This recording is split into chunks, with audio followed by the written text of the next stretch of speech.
A very good morning to all my dear students. I hope all of you are doing well. So we were on chapter number 3 of Indian economic development, that is LPG policy, liberalization, privatization, and globalization policy. Till our last class, we have completed all the reforms under liberalization. We have completed the two important parts of LPG policy: number one, liberalization, and number two, privatization. Now, our today's task will be to complete the third element of LPG policy, that is globalization. Simply, globalization means allowing global economic transactions with our economy. We can say integrating our economy with the rest of the world, or with the world economy, will be treated as globalization. Have a look on the definition given in book. It means integrating the national economy. Integrate means to build, or we can say with world economy, it means with other economies of the world. How can we integrate? We can integrate it by removing the international trade and capital movement barriers. All the barriers which were placed on the industries of our economy as well as international economy related with the trade and investment purposes are to be removed or reduced. Points related with globalization are given. Number one, it is generally understood to mean integration of economy of the country with the world economy. It means we are supposed to integrate India with other economies of the world. But it is a complex phenomenon. It is an outcome of set of various policies that aim to transform the world towards greater interest. Merely depends upon the policies followed by Indians. It also depends upon the policies followed by other nations of the world, because our integration with any other economy depends upon their policies also. So this integration is not so simple. It depends upon various policies and procedures. Okay, now have a look on the next point. It involves economic, social, and geographical boundaries. It means we have to create a transparent network. We have to try to solve out the problems of barriers which are placed on international trade, and we have to try to make the world can transact with each other, where different economic transactions can take place in a proper way. Now changes, this one is very important. सबसे ज्यादा अगर हम बात करें कि questions बनते हैं तो यहीं से, और इस चैप्टर में बच्चों को changes which were made in Indian economy for globalization means when we were to globalize our economy, these are the following changes which we have adopted in our economy. Number one, the new economic policy prepared a specified list of high-tech and high investment even for foreign direct investment up to 51% of foreign equity. समझिए ध्यान से, जब हमने अपना new economic policy बनाया तो हमने एक लिस्ट बना दी थी ऐसी इंडस्ट्रीज की लिस्ट जिसमें हमें दो चीजों की रिक्वायरमेंट है. एक तो हम की रिक्वायरमेंट है. ये इंडस्ट्रीज ऐसी इंडस्ट्रीज थी जो हमारी इकोनॉमी में जिनको प्रायोरिटी पे रखा गया, और इन इंडस्ट्रीज में अगर कोई भी फॉरेनर इन्वेस्ट करना चाहता है तो फॉरेन डायरेक्ट इन्वेस्टमेंट की लिमिट को 51% तक Indian organisation can invest for high tech और high investment related industries in India. ठीक है, जैसे हम बात करें कि इंडियन इंफ्रास्ट्रक्चर से रिलेटेड जो इंडस्ट्रीज है, या फिर इंडियन आईटी सेक्टर से रिलेटेड जो इंडस्ट्रीज है, उनको फॉरेनर्स का सपोर्ट चाहिए to avail the advance technology. दूसरा, हमें उनका सपोर्ट इसलिए भी चाहिए क्योंकि यहाँ पे पैसा थोड़ा सा ज्यादा होता है, तो मनी रिक्वायरमेंट ज्यादा होने की वजह से अगर हमारे साथ कोई इन्वेस्टर्स ऐड ऑन हो जाएंगे, that's why we have just changed the policy related with. Now have a look on second number point. In respect to foreign technology agreements, automatic permission is provided in high priority industry up to a sum of ₹1 crore. No permission is now required for hiring foreign technicians for lab technology abroad. Number 2 point आपको कह रहा है कि ये जो ऊपर आपने priority industry की लिस्ट बनाई थी, इस लिस्ट में ऑटोमेटिक परमिशन मिल गई थी कि अगर आप फॉरेनर्स के साथ किसी भी तरीके 1 करोड़ तक का एग्रीमेंट ऐसा होगा जिसमें आपको गवर्नमेंट की रिपीटेड परमिशन की रिक्वायरमेंट नहीं होगी. यानी कोई फॉरेन ऑर्गेनाइजेशन है जिसका टेक्नोलॉजिकल अपडेट मुझे बहुत बढ़िया लगा और मैं चाहती हूँ कि मैं उनके साथ एग्रीमेंट करूँ, तो मैं 1 करोड़ रुपीस तक का एग्रीमेंट टेक्नोलॉजी डेवलप की इंडिजीनियसली, यानी लोकली मैंने अगर कोई टेक्नोलॉजी डेवलप की और मुझे उस टेक्नोलॉजी को चेक करने के लिए किसी फॉरेन एक्सपर्ट की रिक्वायरमेंट है, फॉरेन टेक्नीशियन की रिक्वायरमेंट है, तो अब मैं उसको अपॉइंट कर सकती हूँ विदाउट टेकिंग द चेंज था दैट फॉरेन टेक्नोलॉजी एग्रीमेंट्स में लिमिट इंक्रीज कर दी गई थी up to ₹1 crore, and we can hire any foreign expert, foreign technician for checking our locally developed technology. Now number third, MCQ के point of view से question इसमें से बनता है. In order to make international adjustment of Indian currency, rupee was devaluated in July 1991 by nearly 20%. रुपी को devaluate कर दिया गया था, उसकी वैल्यू 20% तक devaluate कर दी गई. Ports and raise the influx of foreign capital. Devaluation क्यों करते हैं? In order to boost up the export. हमने पढ़ा था कि exports को boost up करने के लिए we used to devaluate the currency. तो devaluation करके exports बढ़ाए, imports कम किए, और पता करना है कि 1991 के टाइम पे क्या वैल्यू थी और क्या devaluation किया गया. ठीक है, अभी डॉलर की रेट क्या चल रही है, कौन बता रहा है? Currently what is the rate of dollar? 70 के आसपास. Unmute and speak. हम 70 के आसपास है. Exactly. 74.57. 74.57 चल रही है, बिल्कुल सही। अप्रोक्स 73 74 अभी चेंजेस होते रहते हैं। अगर हम बात करें आज की तो 74.57। चलिए हमें ये याद रखना है, अप्रोक्स 78। आगे देखिए, to integrate the Indian economy with world, the Union Budget 1992-1993 made Indian rupee partially convertible, and then rupee was made fully convertible in the year 1993 and 1994.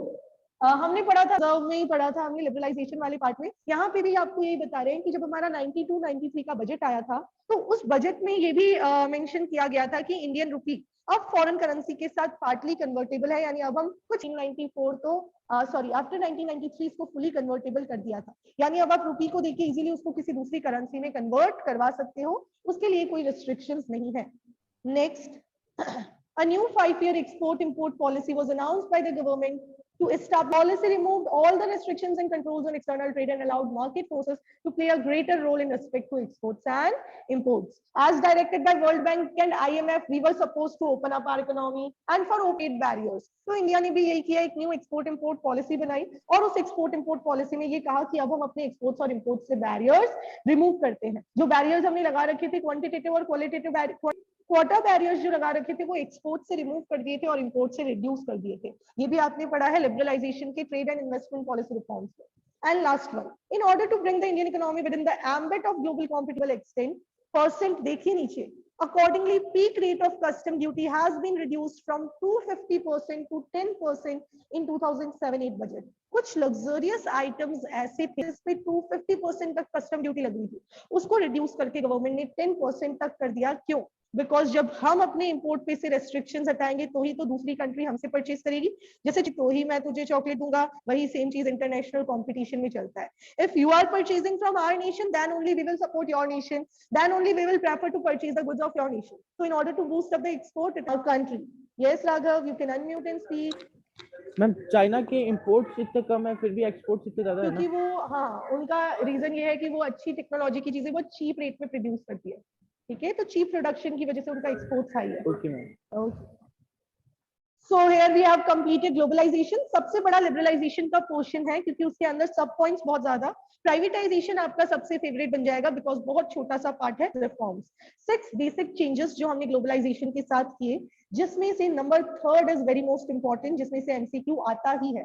ठीक है, नंबर 3, रुपी को डिवैल्यूएट किया गया for increasing the exports. This is the positive and negative trades of globalisation. हम कोई भी काम करते हैं तो किसी को तो वो बढ़िया लगता है और किसी को वो खराब लगता है। हर काम के दोनों पार्ट्स होते हैं, राइट? कुछ लोग हमारे फेवर में रहेंगे और कुछ लोग अगेंस्ट में रहेंगे। तो जब इंडिया ने ग्लोबलाइजेशन किया तो इसने हमारी इकोनॉमी के लिए पॉजिटिव और नेगेटिव दोनों ट्रेड्स प्रोड्यूस किए। तो देखते हैं। Number 1, greater access to global market.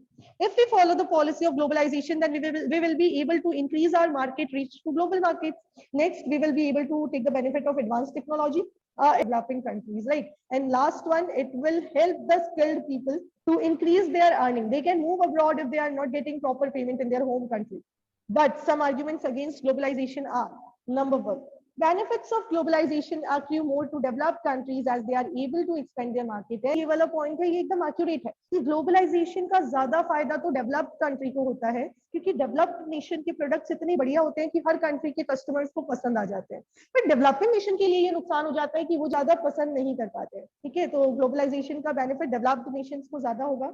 Next, it comprises the welfare and identity of people belonging to poor countries. Poor country के लोगों का welfare adversely, goods and services की प्राइसेस बढ़ेंगी और ऐसे में उन लोगों को सफर करना पड़ेगा। Number 3, this one is very important, आपको पूछ सकते हैं, which among LPG has increased the international disparities, national disparities, sorry. तो ग्लोबलाइजेशन नेशनल डिस्पैरिटीज होता है और पुअर नेशन और पुअर होता जाता है। रीजन ये है कि रिच नेशन के डेवलप्ड कंट्रीज को तो एक्सटर्नल मार्केट में अपने प्रोडक्ट सेल करने का मौका मिलता है, बट पुअर कंट्रीज की जो नेशंस, पुअर कंट्रीज की जो ऑर्गेनाइजेशंस है, उनके प्रोडक्ट disparities को increase कर देता है। Last one, as a result of globalization, MNCs have gained a strong position in the developing countries, due to which domestic companies are forced to face stiff competition. बहुत सारी MNCs आ गई तो जो हमने अपनी इंडस्ट्री अचानक से बहुत ज्यादा competition face करना पड़ता है। So here we have completed globalization, right? We have completed liberalization, then privatization, and then globalization. So now we have to start a very new topic, that is outsourcing. Let us understand the concept of outsourcing. Outsourcing is a simple activity wherein we just transfer our burden of work onto the shoulder activities which we need to perform to any another organization. We are just contracting out such activities and we are asking other organization to do such activities for us against some payment. जैसे mummy के ऊपर जब work घर का कुछ काम कर देंगे और बदले में हम उनको पेमेंट दे देंगे।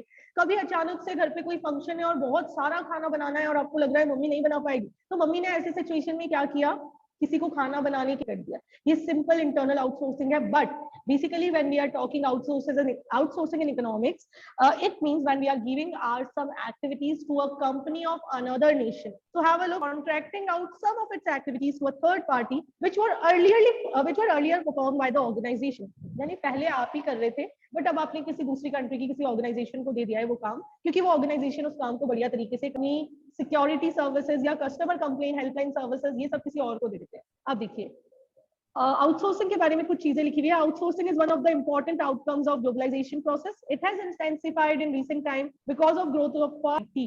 इंडिया में आउटसोर्सिंग फेमस हो पाया because of the strong IT sector. Communication जितना स्पीडली होगा उतना इजीली ये पॉसिबल होगा कि हम दूसरी कंट्री के लिए काम कर सके।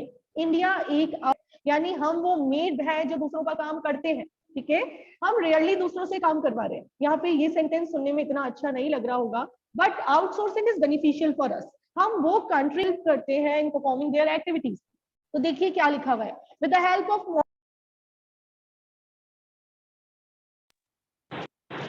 the text, voice and visual data in respect of these services is digitalized and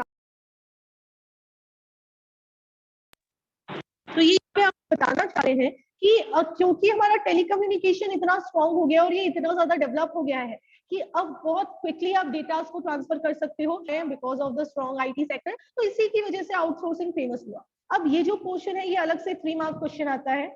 India has become a favorable destination of outsourcing for most of the MNCs. Maximum reason availability of skilled manpower, हमारे पास इतने youth हैं जो बहुत ज्यादा skilled हैं, plus वो skilled है और बहुत लो वेजेस पे खुशी खुशी काम कर देते हैं। आप बीकानेर में किसी से पूछिए 20,000 रुपए महीना, लगता है कि we are earning a good amount but actually वो अमाउंट गुड नहीं होती। आप बाहर जाएंगे तो बाहर तो लोगों के घरों का रेंट ही होता है 20,000। तो ये बात कर रहे हैं इंडिया के ऐसे बहुत सारे एरियाज है जहाँ स्किल्ड लेबर बहुत चीप रेट में अवेलेबल है, जिससे लोग दूसरा इंडियन गवर्नमेंट की पॉलिसीज भी फेवरेबल है क्योंकि एम्प्लॉयमेंट अपॉर्चुनिटीज हमारी इकोनॉमी में विद इन द इकोनॉमी इतनी जनरेट नहीं हो रही। तो ऐसे में गवर्नमेंट को लगता है अगर आउटसोर्सिंग होगा तो अनएम्प्लॉयमेंट की प्रॉब्लम भी थोड़ी सी कम हो जाएगी। तो गवर्नमेंट बहुत सारे एट्रैक्टिव में आके काम करेंगे, जैसे make in India programme government ने इनिशिएट किया था। ऐसे और भी बहुत सारे प्रोग्राम होते हैं कि अगर आप इंडिया में कुछ काम करते हैं, इंडियन से कुछ काम करवाते हैं, तो उसमें हम आपको टैक्स रिबेट्स वगैरह देंगे जिससे आपको काफी हम आउटसोर्स करना प्रेफर करते हैं। और नेक्स्ट इंडिया का आईटी टेक्नोलॉजी बहुत ग्रो हुआ जिसकी वजह से भी आउटसोर्सिंग फेमस हुआ। Example given है, Indian business process outsourcing companies are already gaining prominence and earning precious foreign exchange। ये वैसे एग्जाम्पल का सेंटेंस है। प्रीवियसली कॉल सेंटर सबसे ज्यादा फेमस है। इवन अकाउंट राइटिंग का काम भी हमारे यहाँ से होता है। काफी फॉरेन कंपनीज हमारे यहाँ से अपने अकाउंट्स प्रिपेयर करवाती है और ये जो 24/7 कस्टमर से ही ऑपरेट होते हैं बहुत सारे प्रोडक्ट्स। तो इंडिया एक फेवरेबल डेस्टिनेशन बना है आउटसोर्सिंग का। अच्छे से आपको ये आउटसोर्सिंग वाला क्वेश्चन 4 मार्क्स के लिए रेडी कर लेना है। आउटसोर्सिंग वाले का जब भी क्वेश्चन आता है या तो 2 मार्क्स में आएगा व्हाई इंडिया इज, और या फिर ये आएगा आपका प्रॉपर 4 मार्क्स में।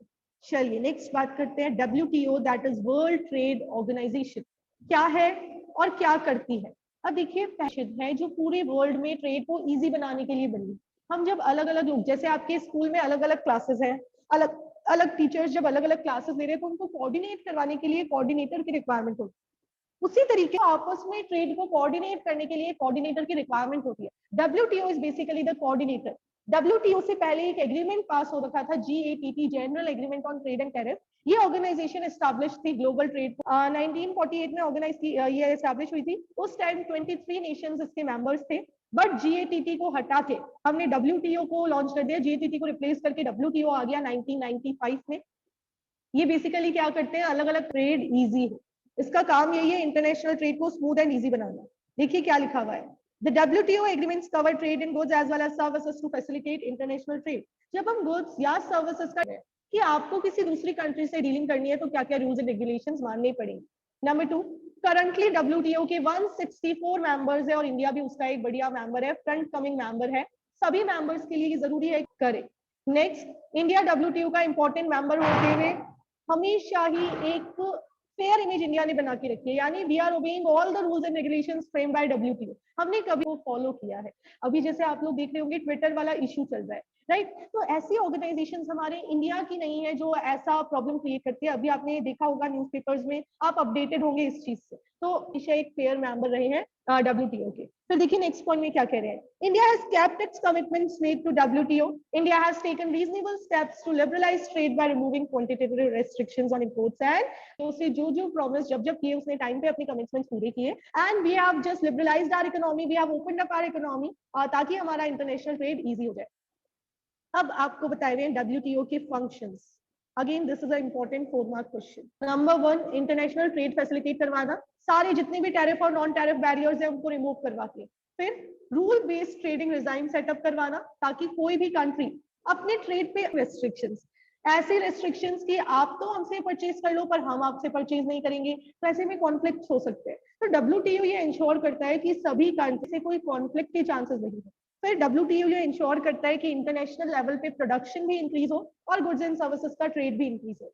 नेक्स्ट ये एफर्ट करता है कि वर्ल्ड में कहीं भी रिसोर्सेज की वेस्टेज ना हो, प्रॉपर प्रोटेक्शन पे भी फोकस करता है। अब एक क्वेश्चन आता है कि क्या इंडिया को WTO का मेंबर बनना चाहिए।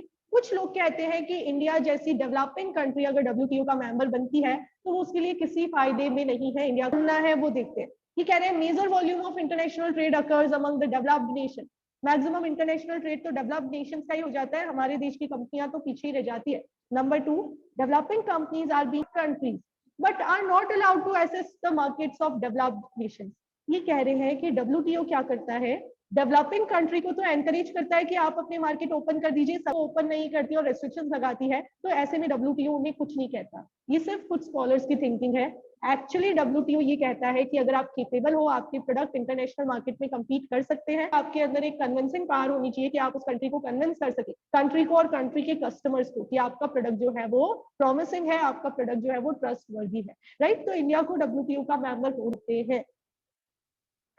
बॉक्स में कुछ इंपॉर्टेंट टर्म्स दी हुई है, लास्ट टॉपिक है हमारी आज की क्लास का। Bilateral trade and multilateral trade. Bilateral trade वो होता है जो सिर्फ 2 कंट्रीज के बीच में हो रहा है, and multilateral tariff barrier, the barriers which are imposed in the form of taxes, right, जो अपने टैक्स के फॉर्म में लगा रखे हैं, कॉस्टली बना दिया है गुड्स को, तो ये टैरिफ बैरियर होते हैं। नॉन टैरिफ बैरियर्स होते हैं क्वांटिटेटिव बैरियर, जो हम इंपोर्ट एक्सपोर्ट अलाउ करेंगे या लाइसेंसिंग लिमिट लगा देते हैं, उसको नॉन टैरिफ बैरियर कहते हैं। तो ये भी MCQ में या डिस्टिंक्शन में आपसे पूछा जा सकता है, bilateral, multilateral, tariff and non tariff. Now have a look. Reform के फेवर में कुछ आर्ग्यूमेंट्स और कुछ आर्ग्यूमेंट्स इकोनॉमिक रिफॉर्म के अगेंस्ट।